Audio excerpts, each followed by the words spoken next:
Good evening. This just seems impossible, doesn't it? It's unbelievable.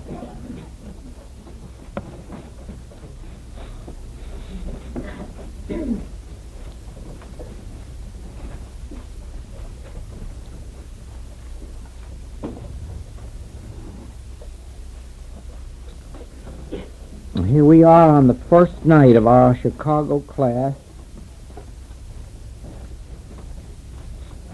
and heaven knows, I don't know how many of you must be here from all over the United States and Canada, all the way out to Hawaii, as well as all of you from here in Chicago and around. But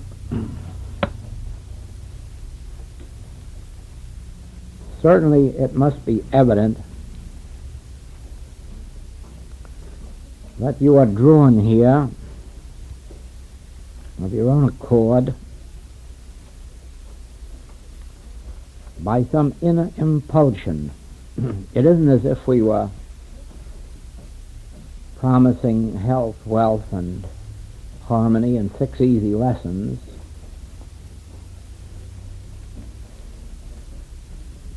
You come here knowing that the way is straight and narrow, and few there be that enter. You come knowing that you can only benefit from the message of the infinite way in proportion to your own devotion to the study and application of its principles. You know that some of our students can help you, as I can, with individual problems and with reaching a measure of understanding of the principle, but that the major part of the work you have to do yourself. I'm happy to tell you that at 10 minutes of 8 I had a long-distance telephone call from a man and wife where a healing has just taken place of cancer through the activity, through the practice of one of our students. And both of them called to talk to me to express their gratitude. You see, the principle is here. It has been revealed. As a matter of fact, the principle of healing probably began to be revealed in some measure with Mr. Quimby way back in Portland, Maine.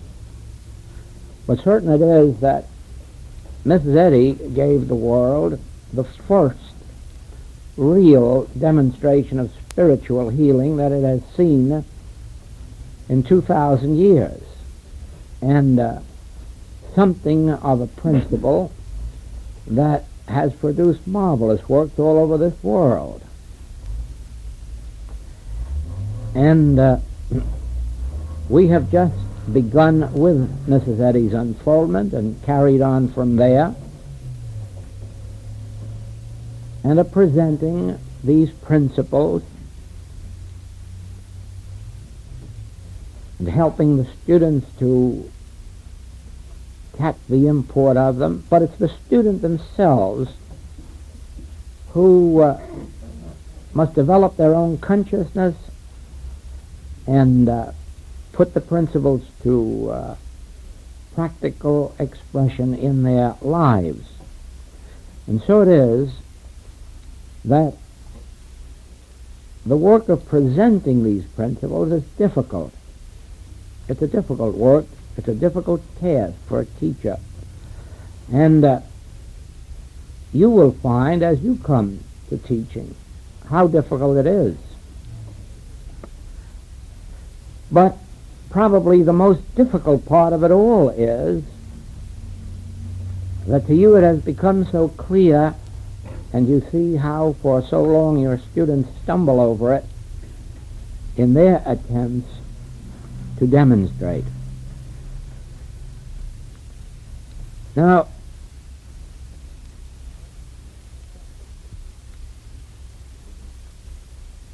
there are many principles of healing,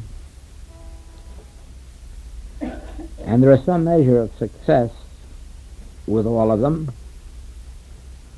But so far, in my experience, I have seen nothing that brings about healing to the extent that these principles do that are brought forth in the message of the infinite way. When, understand that word when you inwardly catch the import. In other words, it is not the statement of the truth that does it, but an actual inner awareness of it. I was rebuked in my mail today because somewhere or other, or in something or other, I indicated that there are students or perhaps necessary healing work, whereas I should know there are no students and no healing work necessary. It's a beautiful statement, isn't it? It's beautiful metaphysics. I am God, and so there's nobody to heal, and there's nobody who needs healing, and nobody who needs to be taught. You see, the sad part is that's really true. But oh, how silly it sounds when you say it. And how little effect it has to say, I am the truth, or I am God, or there's nobody to heal, or, oh, just let's forget it and go to the movies. It isn't that simple. Nice to be that absolute if you can be, with signs following, but foolish to be it if there are no signs following. It is true that as we spiritually glimpse God, there are no students and there are no sick people. And there's no one to heal, nothing to heal. But that is a spiritual attainment, that state of consciousness. It isn't lip service, and it isn't words in a book. It is for that reason that we don't use the word absolute in our work. We don't call ourselves an absolute teaching, and we don't call ourselves absolutists. Just for that reason. We know what the absolute truth is. And we also know how many people are using absolute truth and walking to their graves with it.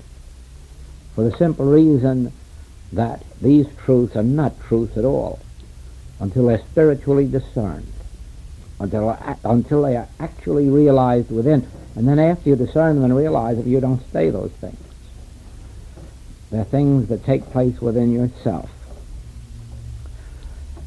You know, my head feels this minute something like a box of firecrackers that's been set off. I have 16 things I want to say at once and only one mouth to let them out of.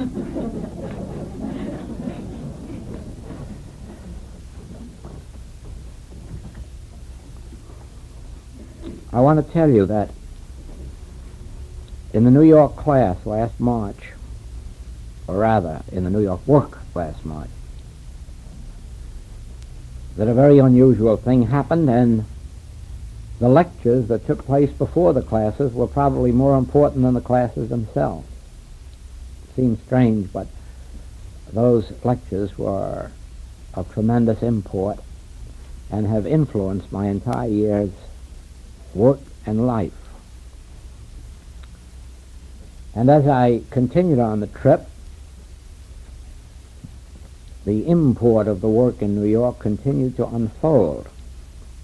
And when I struck Australia, it really came to a head, and another explosion took place. And there, too, the lectures that were given in Sydney before the Melbourne class, I feel are as important as the class itself, although the class was really a progressive step from the lectures. But the lectures are so much a part of it that I include them in the class and call it a whole series.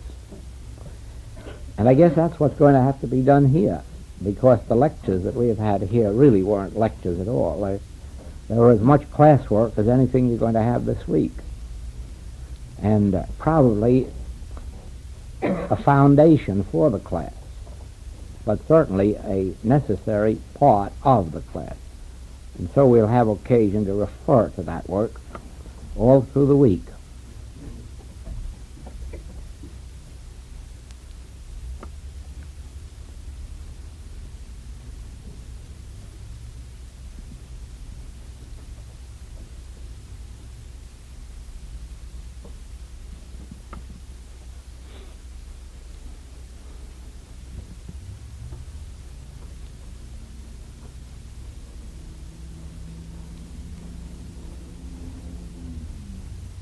The message of the infinite way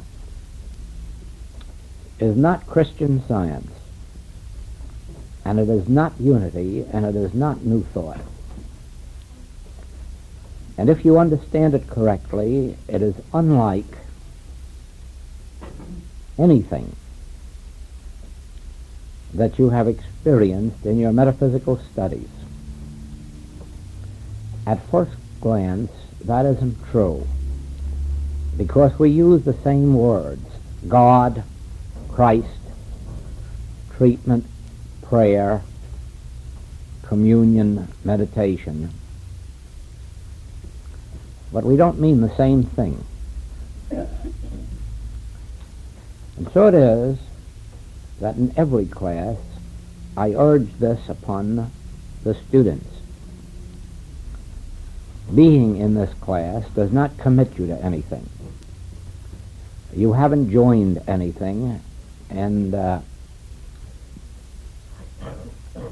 by going through this class, you will not belong to anything. And so, think very carefully on what you hear. Read more deeply into the writings during the week and when the class is over. For you may find that this is not your particular message.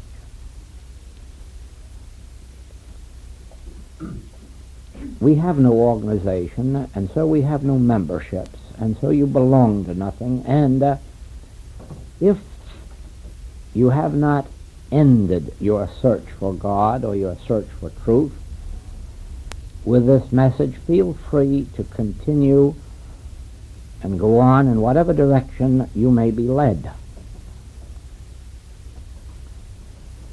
There are no restrictions in our work, no limitations.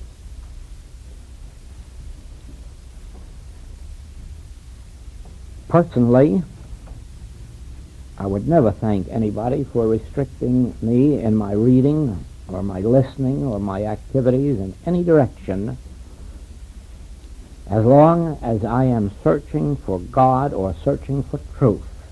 I feel that I want to be a free agent, to go where I want, when I want, as I want. But it has been my experience that once the principles of the infinite way became clear to me, my searching days were over.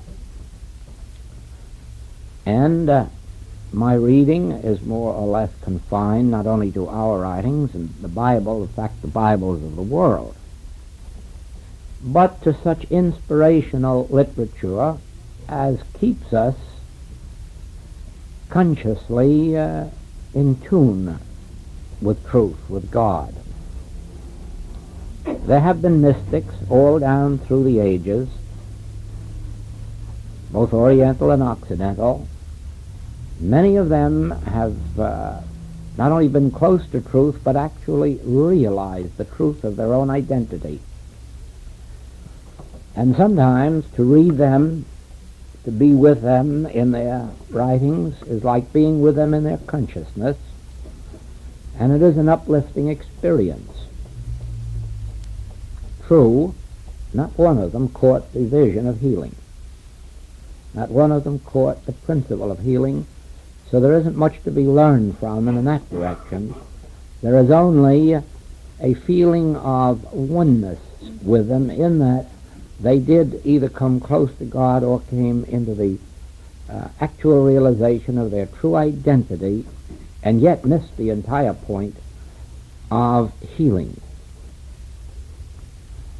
Now, it is so, however, that the message of the Infinite Way needs a great deal of reading and a great deal of studying in order to develop one's consciousness to the point of realization. And I would like to say to our students who have come to that place where they feel they have found their message, where they have found their way, to stick with it, to drop their reading and hearing of other metaphysical messages, and absorb as completely as they can the message that has rung a bell within themselves, that has caused them to come to the realization that this is the way for them. And so I would also like to caution those who are engaged in the work of the tape recordings or the practitioner work or helping to teach the younger students on their way, don't introduce into this work some other work. Keep the message as clear as you can, because there are principles in this work that take years and years and years before we gain the consciousness of them, and we won't do it by dividing our allegiance. Now, this has no relationship to those who have not found this to be their message, that have not found this to be their way. For such, for heaven's sakes, keep reading, keep studying, until you do find your way. But when you find it, stick then to that way, whichever way it may be. Be as true to the teaching as you would have it be to you. Be as true to the teacher as you would have the teacher be true to you. And don't expect that the teacher or the teaching can benefit you very much while you're trying to ride two horses in the same race, while you're trying to divide yourself between the principles in one teaching and the principles in another teaching. And surely, if others entrust themselves to you, don't betray their confidence by leading them off the beam that they themselves have chosen to follow.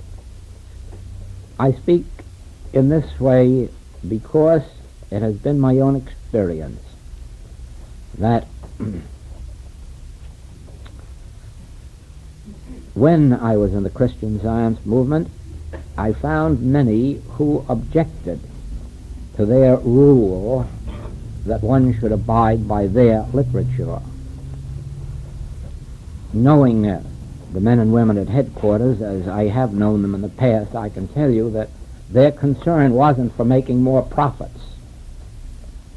Their concern was that the students stick to one principle, one way of metaphysics, and not confuse themselves by reading a dozen different approaches which they weren't capable of separating and digesting, and which could only bring confusion. Now, I say the same thing to our students. We have no rule that you mustn't read others. Read all you like. But I do say that if you hope to learn one principle of life, one metaphysical principle of healing, you will not succeed by mixing 2 or 3 or 4, because they are not similar, they are not alike, even though they all have their basis in the allness of God. So that we who are entrusted with teaching, with imparting, with sharing, must keep the lines pure. That does not prevent any student who wants to go out and read other things from doing it. It prevents us from providing them with it. All right, and now on to another thing. The world is not in need of a new religion, and the world is not in need of a new philosophy. The world is in need of healing and regeneration. And it doesn't require a new religion or a new philosophy. It requires individuals who are devoting themselves to God to become so filled with the Spirit of God that healings can take place. And so we will not add anything to the world if we do not give the world the evidence of more healing, greater healing, quicker healing. Not necessarily because healing the body is our concern. It isn't. We're not physicians. We're not interested in that everybody have a healthy body. As a matter of fact, if they did have, they might get into more trouble than they're in now. A man in Australia in the government said to me that he was very much disturbed because down there they are agitating for a 36-hour work week, and he reads that we over here are agitating for a 30-hour work week. And he said, not that I object to people having so much leisure, but heavens, do you see what they're doing with that leisure and where it's going to get them? They're going to be in worse trouble after they have a 30-hour week than they are now with their 36-hour week, and that's bad enough. So it is that our aim isn't to give the world healthy bodies. Our aim is the regeneration of the spirit, of the soul, the regeneration of the individual out of their material morass into a higher and more spiritual way of life, thereby manifesting greater harmony in body, in business, in purse, in family, and in community lives.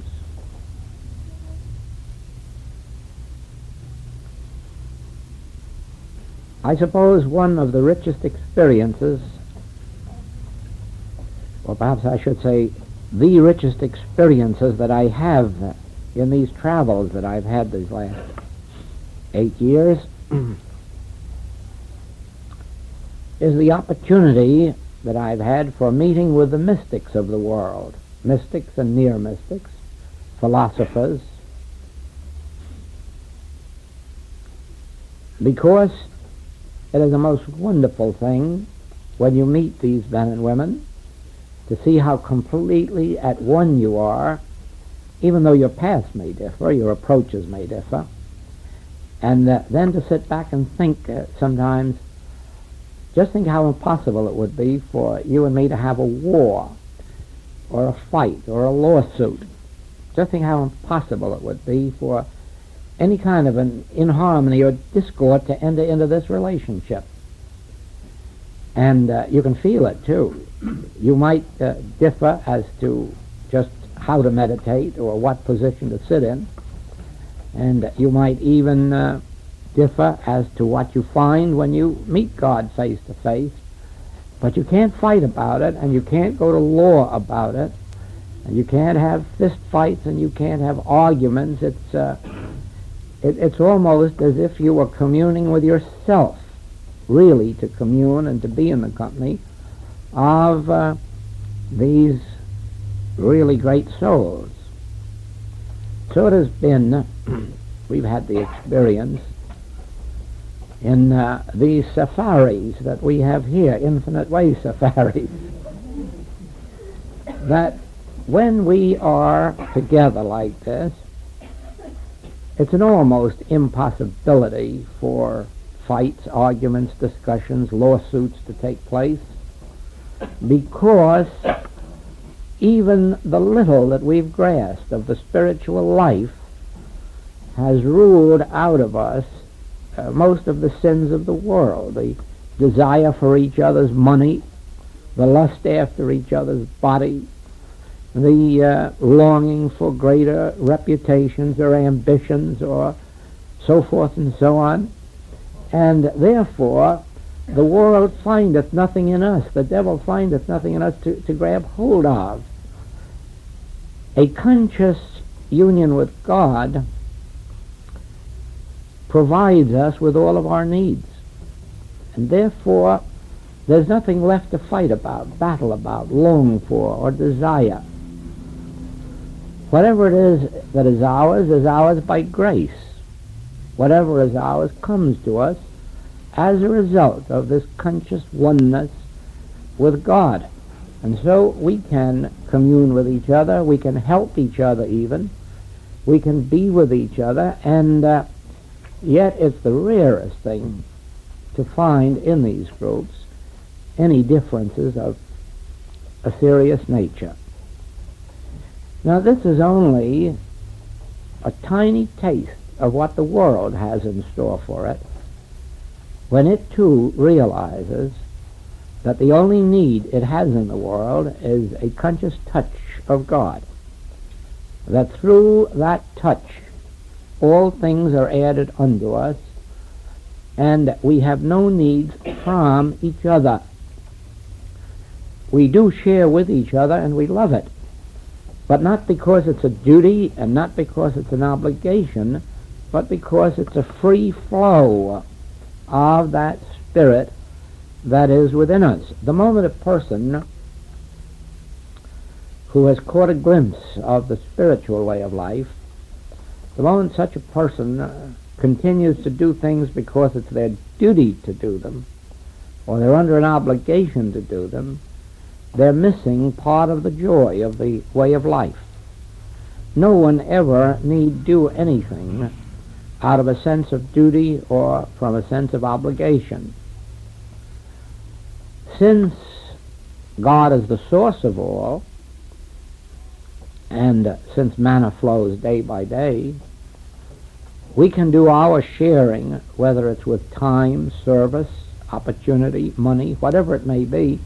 We can do that without any limitation and without any loss to ourselves, because we're eternally being renewed and refilled from that infinite source. Why then do anything out of obligation when it is so much more joyous to do it just because of the flow of spirit? Now, this brings, however, one of those serious points that you find in the booklet, Love and Gratitude. This is part of the difficulty of giving up one's humanhood. We talk very often about dying daily and how we love to give up our personal sense of self, and I think we would more than we do, only we don't know how. And then when we find out how, we immediately see the difficulty of it. The greatest aid toward giving up the personal sense of self is never to feel that anyone owes you a debt of gratitude. If you can attain that realization, you are almost at the door of heaven. The very moment that whatever you have done, are doing, or propose to do in the future is done without any desire for a return, even of a thank you, in that moment you have died 99% to your personal selfhood. You've really got your foot inside of the gate of heaven, and it only takes a little bit more to push the rest of you through. It is a strange thing, but that which binds us to personal self is the desire to get, to acquire, to have, to be recognized, to be rewarded. That binds us, because it is virtually saying, I did that, and so I deserve a return, a recognition, a reward. And that I is the devil that keeps us outside of heaven. You remember the story I repeated in the lectures about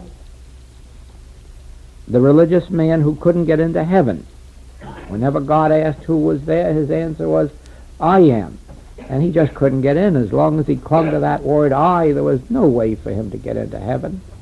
It was only when he came to his senses and realized there's no I, thou art. Then there's room in heaven. Certainly. So with us, as long as there is an I doing something, I that should receive, should expect, that I is the very devil of personal sense that binds us to most of our troubles. And we can lose that I only in one way. You can't get rid of it, you can't push it out, and you can't make any statements that will destroy it for you, and you can't read any books that will do it. There's only one way to destroy the personal sense of I, and that's to give it up. And just acknowledge whatever is being done through me, God is doing. And so if there's any recognition, any reward, any gratefulness, let God have it. And just leave me out of the picture. And you'll find then that the reward and the recognition and the gratitude and the promotion all begins to pile in, because everyone is eager to pay homage to God. And by destroying that personal sense of self, you've left only God there to be recognized. Now, this leads us very naturally to our healing work.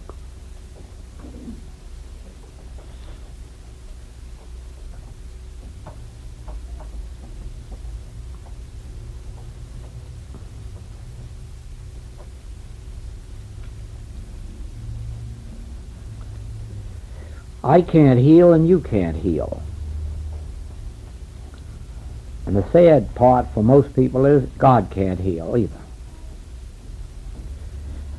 You know, that's a tragedy when you first come up against that truth and have to realize it, that you might as well give up all hope, for God can't do it. If God could, he would have done it yesterday. If God could do it, he would have done it the moment you became sick. If God could do it, I assure you God isn't waiting around for you just to find the right combination of words to pray with or the right practitioner to go to. If God could heal, he's done an awful injustice to the world by holding it back until 1800 and something. God can't heal any more than you can or I can. And God can't give you supply. And God can't give you companionship. And God can't give you a home. And God can't give you employment. And all of these billions of people on earth who are looking to God for those things, including peace on earth and goodwill to men, you notice they're not finding them. They're not getting an answer to them.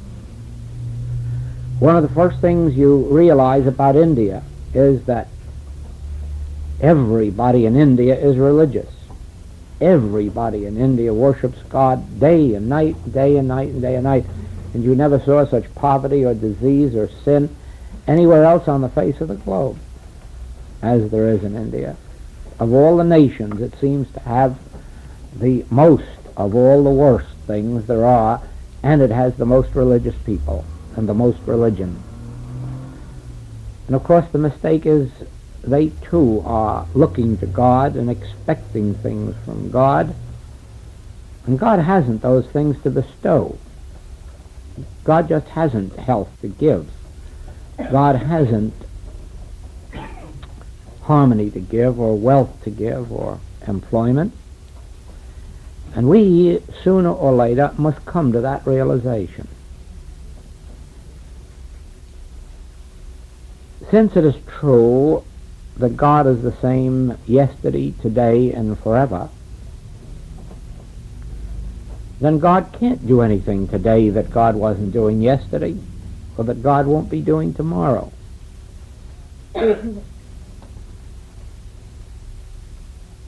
Since it is true that God is love, God can't be withholding health and harmony and peace on earth from us. And if God isn't withholding it, God hasn't it to give.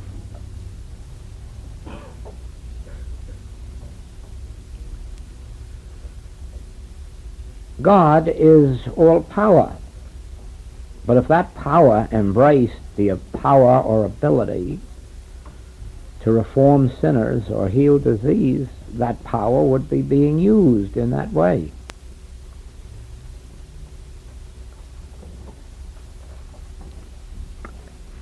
If there are very young students of truth in this room,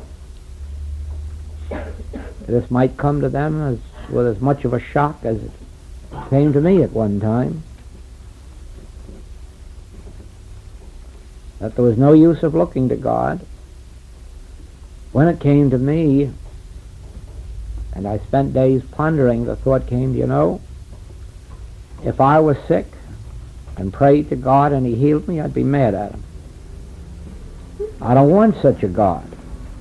I don't want such a God. A God that lets me be sick until I get around to praying or until I... No, that's sort of a human being. A human being might not do me a favor until I ask for it. I don't want that kind of a being for my God. It suits me better to have a God of omnipotence, omnipresence, omniscience. Suits me better to have a God that is an all-knowing mind that knows my need before I do. Suits me better to have a God that is divine love, whose good pleasure it is to give me the kingdom. And then that doesn't leave me or you sitting around waiting, trying to find out how we are going to influence God in our behalf. Of course, that's what the world is doing. Spending its time trying to find ways to influence God to do something for them.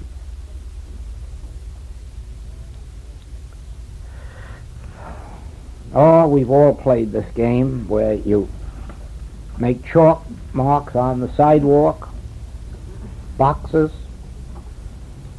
Somebody chases us until we're inside that box, and then we can't get out again until we pay a forfeit or something. Who says we can't get out? There's nothing there but a chalk mark to keep us in. Oh, but there's a rule of the game. The rule says you must stay in, and so poor, obedient fools, we stay in.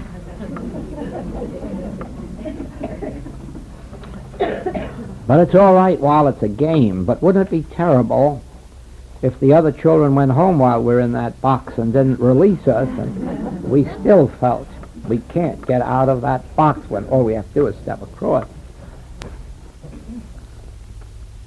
And the Master Christ Jesus saw lots of people playing that game. They were sitting crippled at gates and in the streets. He just looked over and said, "What did hinder you? Get up and walk." And they got up and walked. And they found out when they made the effort to get up and walk that there was nothing hindering them. They were just obeying a rule of human life that says under certain conditions and at a certain age you must be paralyzed. And they accepted it. There were the conditions and there was the age, and they did. But he saw the chalk mark there and said, "There's nothing hindering you. Get up and walk." Now, he didn't call on God, did he, to heal those people? He didn't even call on God when he stood before the corpse of Lazarus. He said, "I don't have to pray to God." Oh, but for the sake of the ignorant one standing around, I'll do a little praying. But I don't have to pray to God. "Lazarus, come forth." And Lazarus got up and came forth. What was hindering him? The rules of the game that said that when you lie down you must be dead.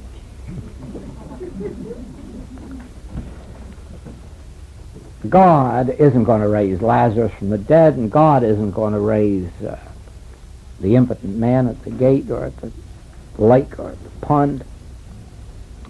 God isn't going to heal disease. Somebody's going to come along that sees that the laws of disease are chalk marks.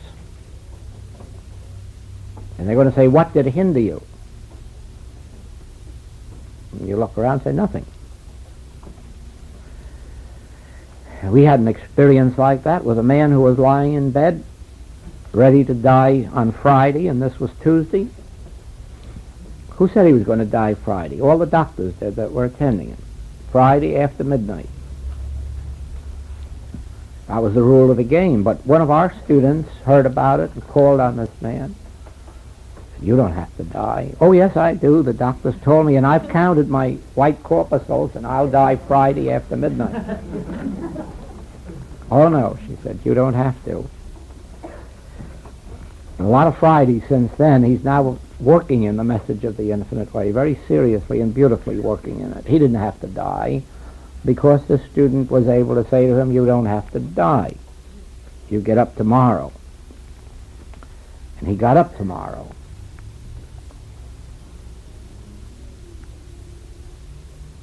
The Master told us that we would have to be as little children in order to accept this truth. And you see why? Because even children once in a while will hop across that white line, whereas we won't. As long as we're told the rule is that you stay in bed 3 weeks, you do. And when the rule is you must die next month, you die. I was told in 1921 at the largest hospital in New York that I had 3 months to live. But a practitioner told me I didn't have to die. And I believed the practitioner more than the doctors.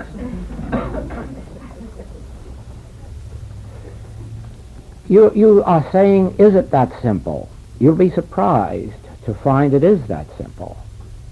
You'll be surprised to find that the reason for delayed healings is the practitioner's inability to be childlike enough to see a white chalk line where somebody else has seen a death date for a certain period of time for the disease, or has gotten frightened if they see 3 chalk marks instead of 1, that represents an incurable disease. They're locked tighter in prison than if there was only a disease, an incurable disease. That's worse. As a matter of actual fact, we have in our work far greater success with incurable disease than with curable disease, and with people who are given up to die than with those who aren't. And the reason is this, that once the doctor says, I've done all I can do, even the patient gives up hope for materia medica, and the minute they do, they're ready to jump out of their bed. You'd be surprised what a miracle it works when a doctor says, well, I don't know of anything more to do, pretty hopeless, or we have nothing more. That patient begins to look around now. They're all through out there with the old remedies. Now they're looking around for something new, and they're receptive and they're responsive. And when you tell them they don't have to die, they're just as eager as you are to prove it. None of this work, you understand, keeps us on earth in sight of each other forever. Each one inevitably passes from human sight. And it is for that as you have more enlightenment, you do not take the passing as such a tragic experience, because you come to the realization that it isn't part of a divine plan that any of us should remain here for all time. Certainly it's not necessary to be a weak-old invalid for years and years and then finally pass on, nor is it necessary to linger with disease. But it is inevitable that as we outgrew infancy and outgrew childhood and outgrew adulthood, outgrew the middle years, that we're going to outgrow this entire human experience. But it will be a progressive step unless we fight to cling to it for no good reason. Begin as soon as you can to look on the experience of passing not with horror, and not as if it were the end of something beautiful. It isn't. It's the beginning of something beautiful. It's the end of one phase of our experience and the beginning of another. You surely know that had life on earth been meant to be a continuous experience, the men who have contributed so much to life, as Abraham, Isaac, Jacob, Moses, Elijah, Elisha, Jesus, John, Paul, Krishna, Buddha, Lao Tzu, they'd still be with us. But with all their understanding and with all their contribution to human welfare, they in their turn had to pass from human experience into a broader experience, and so will we. So don't look on healing work as if it were just meant to keep everybody here on earth permanently, because that's not its object. The object is spiritual regeneration, so that as our soul expands, we are ready for the higher experiences, not only here on earth, but the higher experiences that can come to us as we leave this earth. Never believe for a moment that any of these men that I have just named, and countless others that I could name, never believe that they are dead. Never believe that they aren't now as much alive and present with us as they were when they were visible.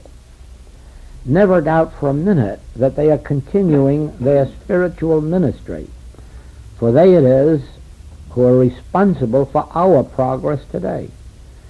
It is the truth that they are throwing into consciousness.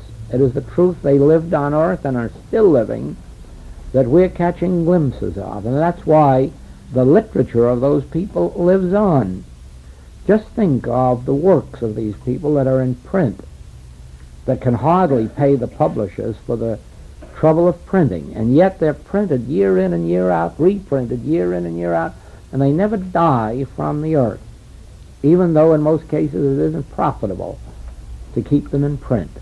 And the reason is, just as the Master said, my word shall never pass away.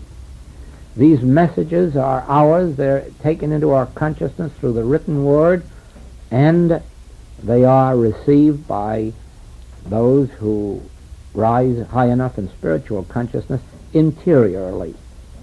Every time an impartation reaches us within, it comes from God.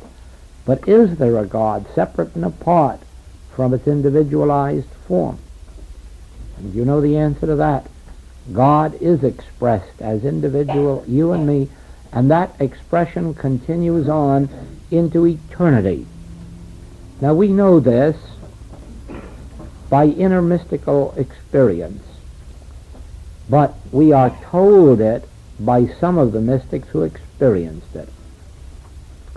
One of these told it to us in such a clear, simple manner that the message should never have been lost.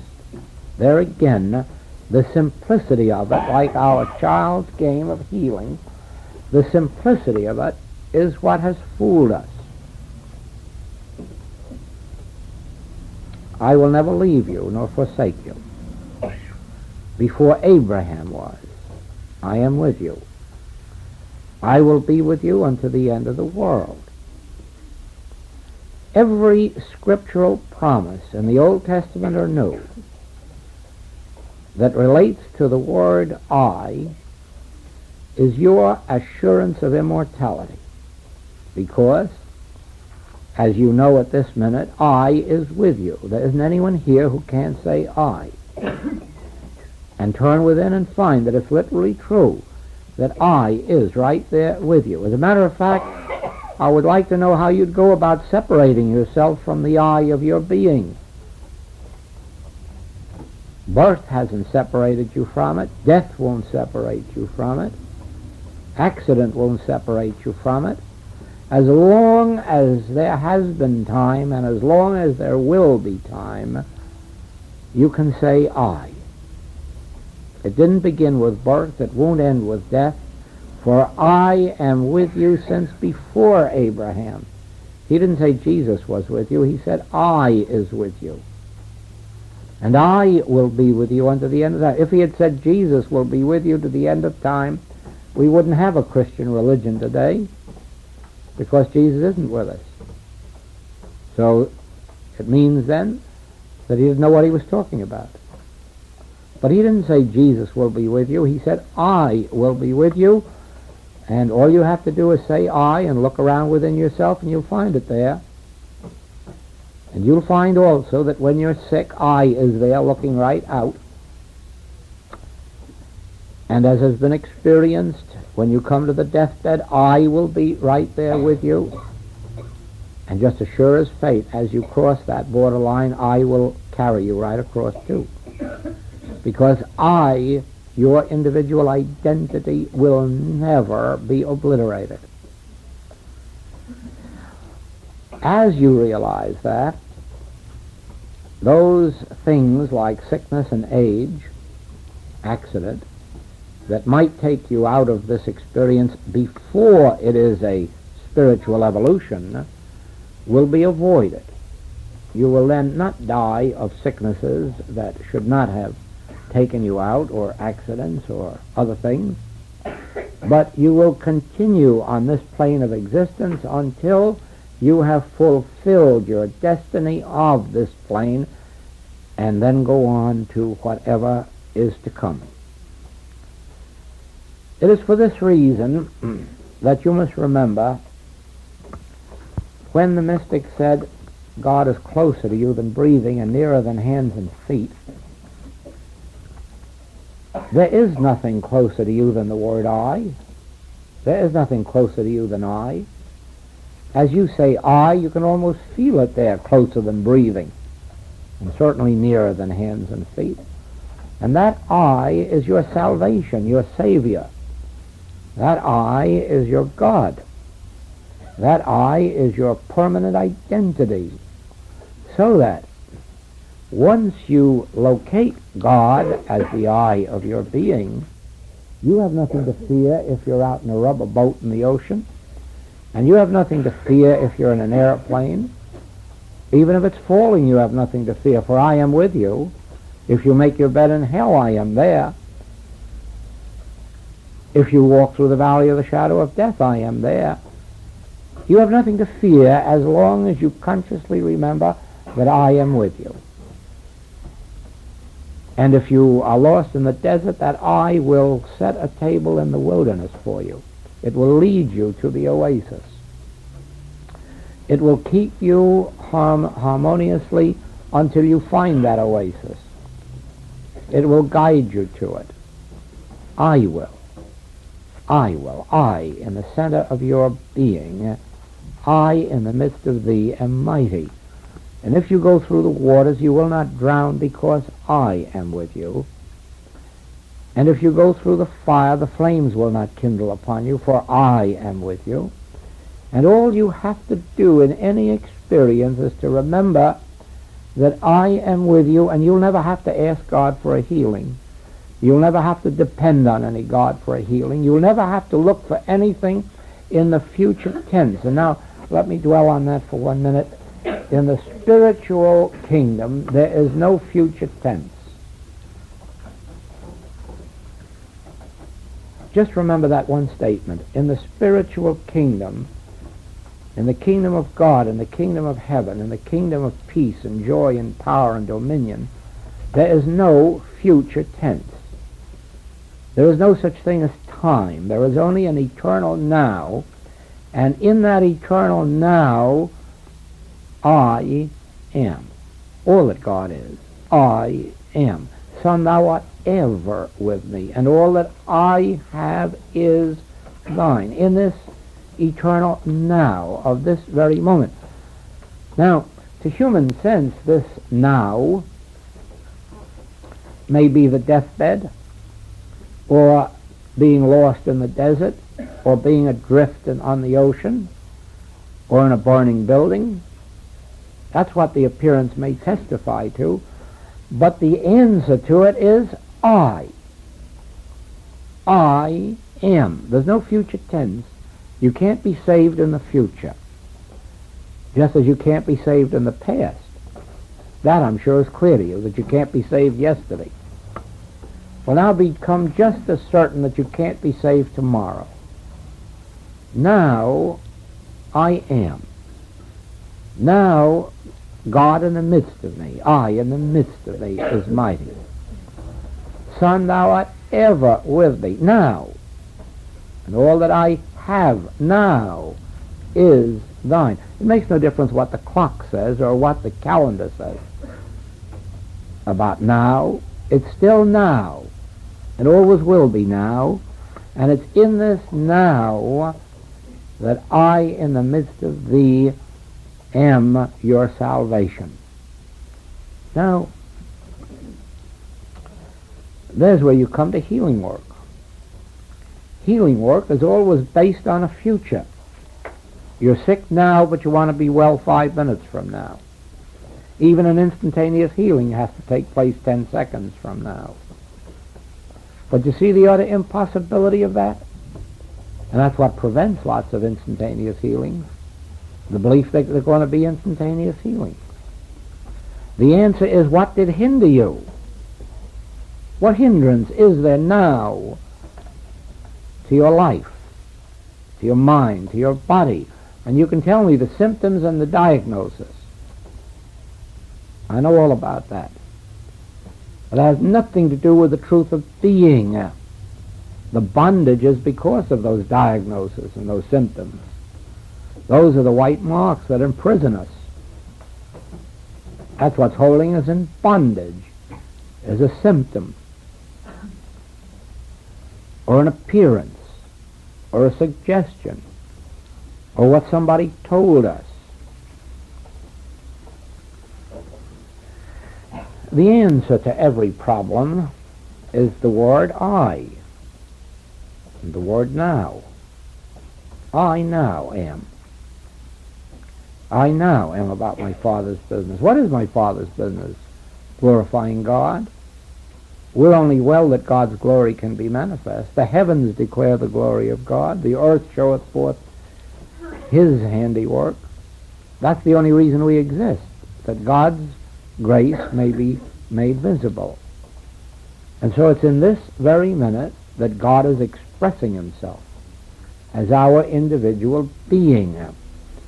And only these white chalk marks that we call time, diagnosis, symptoms, appearances, those are the white marks around us that imprison us and make us believe that we are prisoners of disease or sin. Whereas all this time, all we have to do is skip across that line and say, really, what did hinder me? A line, a belief, a theory?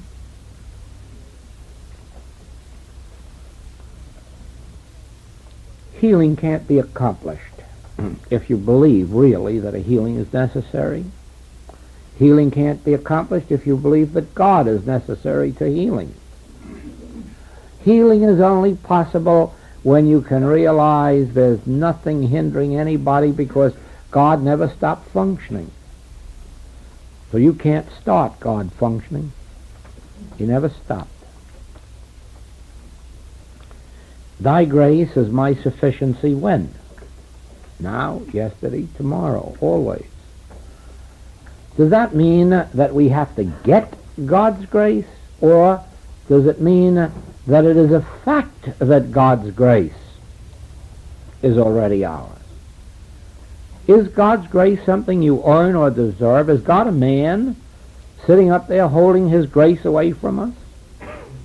Is God's grace something to be earned or deserved or one nonsense? God's rain falls on the just and the unjust. God said, let him who is without sin cast the first stone. Stop this nonsense of trying to hold off God's blessings until tomorrow, until you're worthy of it or deserving, or until your patient is worthy or deserving. Sometimes it's easy to forgive ourselves than our patients. But let's be fair about this. God's grace is not something that you wait for. God's grace is an ever-present fact, just like the sun coming up and going down each day. That's God's grace. The stars moving in their courses, that's God's grace.